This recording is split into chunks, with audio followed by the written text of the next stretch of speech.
Have you ever asked ChatGPT or Claude or Gemini to help you write something, read the result, and you think, wow, that's pretty good. And then about 5 seconds into it, you're saying, but it don't really sound like me. That little uncomfortable feeling is what this video is all about, right? Because AI can absolutely help you create some phenomenal pieces. It can help you create faster. It can help you organize your ideas, strengthen your writing just a bit, and finally get back past that whole blinking cursor, that point where you can't think of what you want to write, right? But is it making us more or less creative? Or is it quietly teaching us to sound, all of us to sound exactly alike? And I don't think that's a paranoid question. I think it's a question that every person who uses AI to create anything should be asking themselves, right? Here's the actual problem. And I'm going to tell you where I land and what I think about it, and I'll walk you through exactly how I got there to my thought process. AI should absolutely help us communicate what we think, communicate what we feel, communicate what we are doing, whatever it is, right? But what it should not do is save us from having to think in the first place. It shouldn't. Like, it's one thing to help you think, it's another thing to think for you, right? And that's what this whole video is all about, honestly. Everything else is just me kind of unpacking that one sentence, because it's easy to say and surprisingly easy to violate without noticing that that's what you do, that's what you've done, right? Listen, I use ChatGPT, I use Claude, and Gemini. Now, Gemini, I just make pictures dance and do all that kind of stuff. I don't really use that for that. So I'm not going to turn this into a whole software review, because it's not that. That's not the important part. The important part, however, is not which platform that you use. It's what you bring to it before you even open the app, right? Every one of these tools, every one of them, all of them, even the ones I didn't name, because there's a gazillion out there, I'm sure, are doing the same thing at its basic core.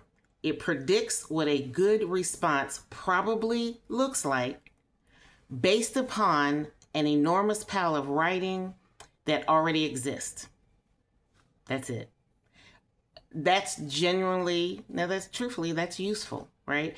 It's also, if you're not paying attention, exactly how you end up sounding like everybody else who type the same or a similar prompt. Two people can type the same prompt, and you're likely going to get maybe different answers if it's based upon if you used it enough and it knows your voice, but likely it's going to be very similar, right?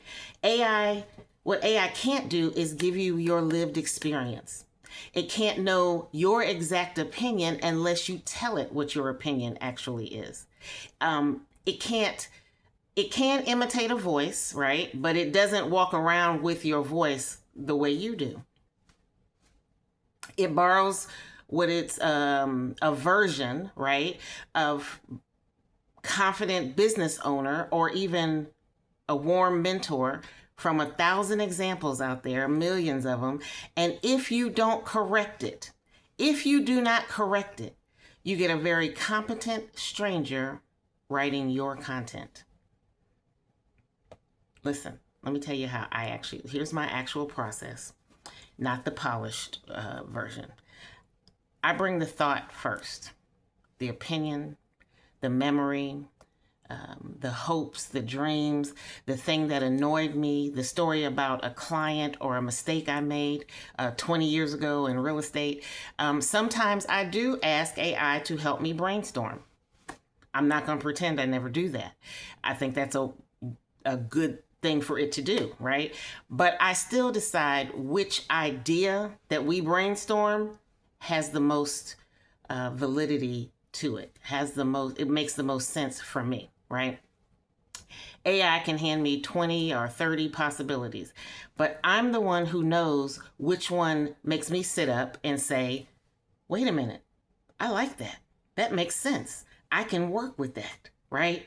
So then I let it help me organize the mess that I create. Sometimes I talk in circles, and as you get to know me, you will know that I will talk in circles. I will interject the story because one word reminded me of something. I'll interject the whole story that had nothing to do with what I'm trying to talk about, right?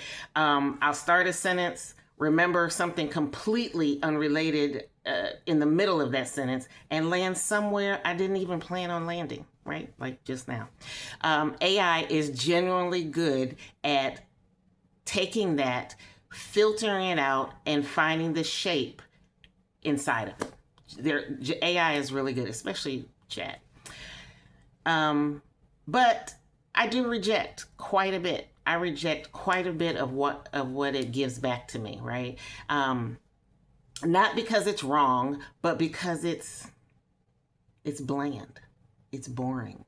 Technically, it's correct. Structurally, it's sound, but it's about as personal as a hotel lobby.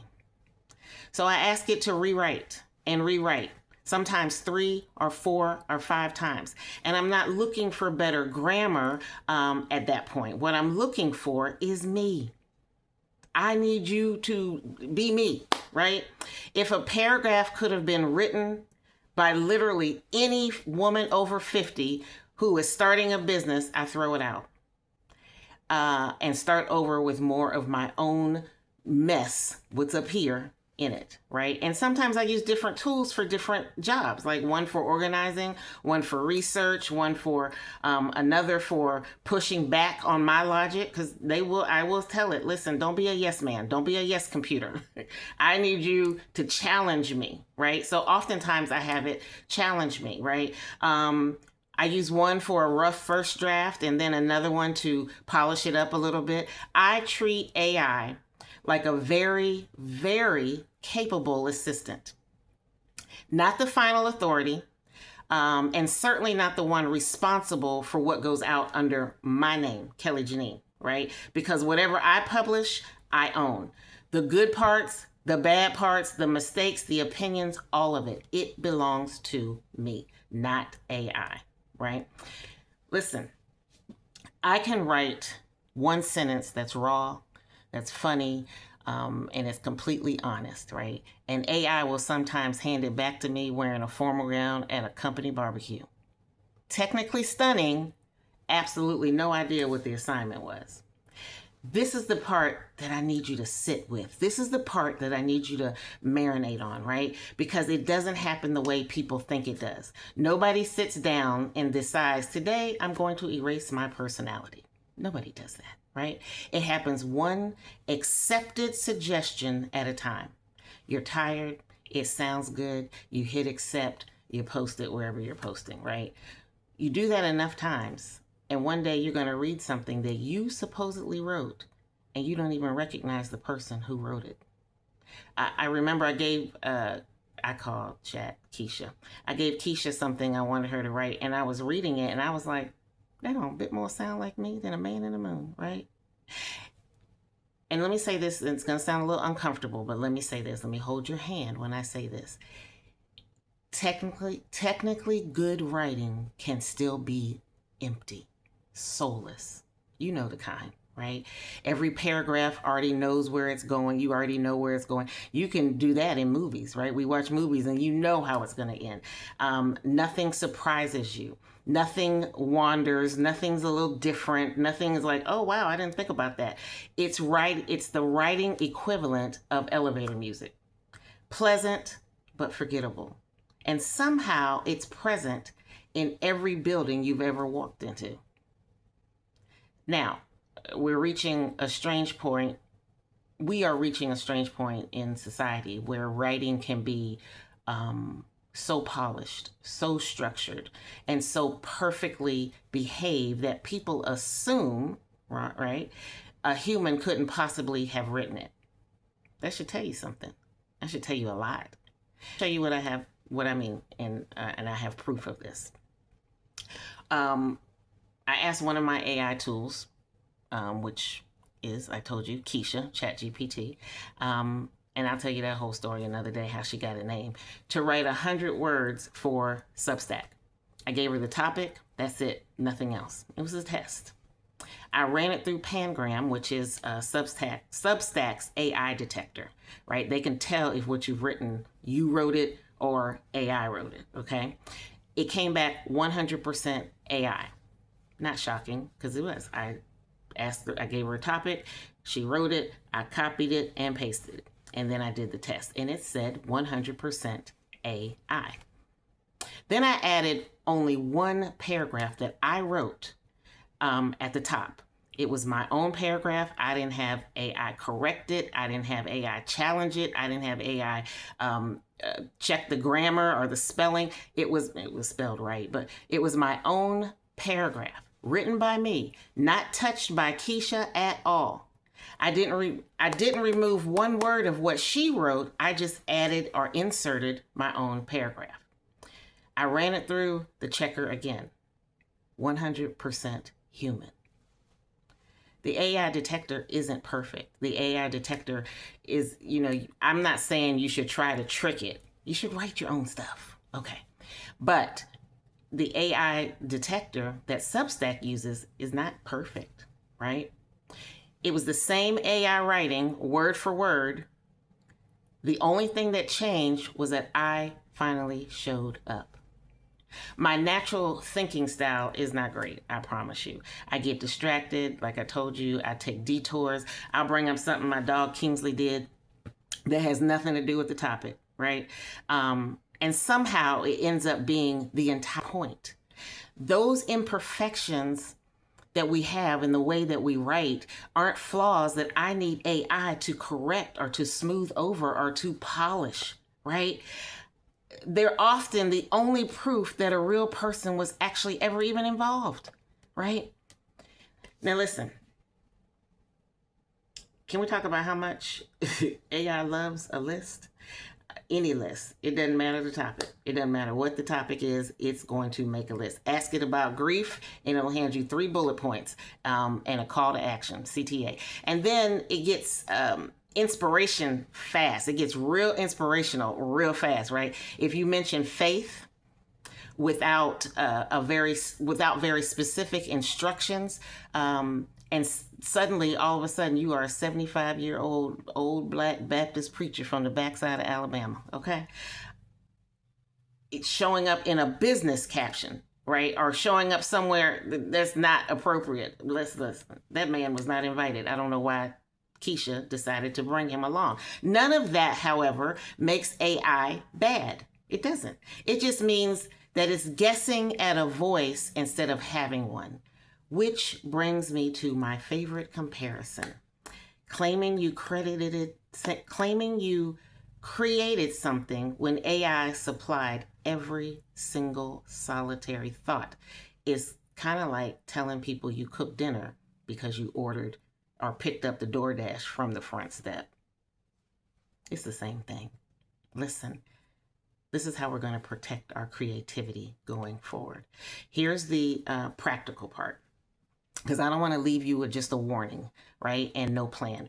Here are 5 things that I think we need to do every single time you use these tools. Think, tell, challenge, personalize, and read. Think before you prompt anything. Have an actual opinion. Don't say, I want to talk about the moon. I could care less about the moon. It's in the sky. That's not my thing, right? Space is not my thing. I don't care about the stars, the moon, and the sun. I know they're there and I appreciate them. I thank the Lord for them, but that's not something I want to think about, right? So before you prompt anything, have an actual opinion about it, right? Know where you stand before you ask a machine to stand somewhere for you. Number 2, tell. Don't just describe the topic. Tell it what you actually believe about it, right? AI can't know your position unless you hand it your position, unless you tell it your position, right? Number 3, challenge. When it comes back with something impressive but empty sounding, right? Push back and ask why it thinks that way. AI will talk to you, have a conversation. A lot of people are afraid of that. They will go back and forth with you, right?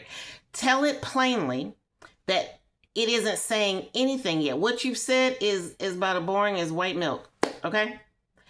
Number 4, personalize and add the real, add the dreams, the hopes, the specific detail that AI would have never known because they weren't there. Change a client's name, but use a client for change the name for privacy, obviously, right? Use an actual number in your information, right? A moment that only happened to you and the people who were there, right? And rewrite anything that still doesn't sound like you.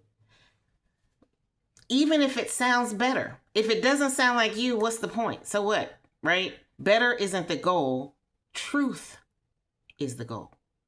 And number 5, read. Read it out loud. Read it out loud before you post it. Your ear will catch what your eye skipped right on past. I promise you that. And once you've done all 5, think, tell, challenge, personalize, and read. Once you've done all 5, ask yourself one more honest question. Could anybody have written this? Or is there something in here that clearly came from me? If you can't answer that, it's not ready. Okay? Listen, here's what I want to end with. AI isn't quietly destroying everybody's creativity. It isn't. I don't believe that, and I don't want you walking around of a tool that can genuinely help you build something amazing, right? But creativity can and does get weaker when we stop thinking, stop questioning what we're handed, and stop putting ourselves back into the work.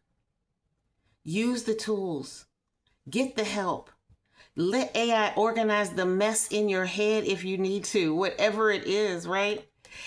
Just don't hand over the one part of this process that actually makes the work yours. That's you. Don't give that up. Listen, tell me in the comments which one you use, Chat, Keisha, Claude doesn't get a new name, or glorious Gemini, or any of them, or maybe you use all 3. I do use all 3, depending on the day, right? And be honest. Has it helped your creativity, or has it kind of flattened it? Ask yourself that. And if you want more honest conversations like this about business, about income, about reinvention, about starting over and building your next chapter after 50, hit subscribe. I'm going to be right here every day. Have a good day.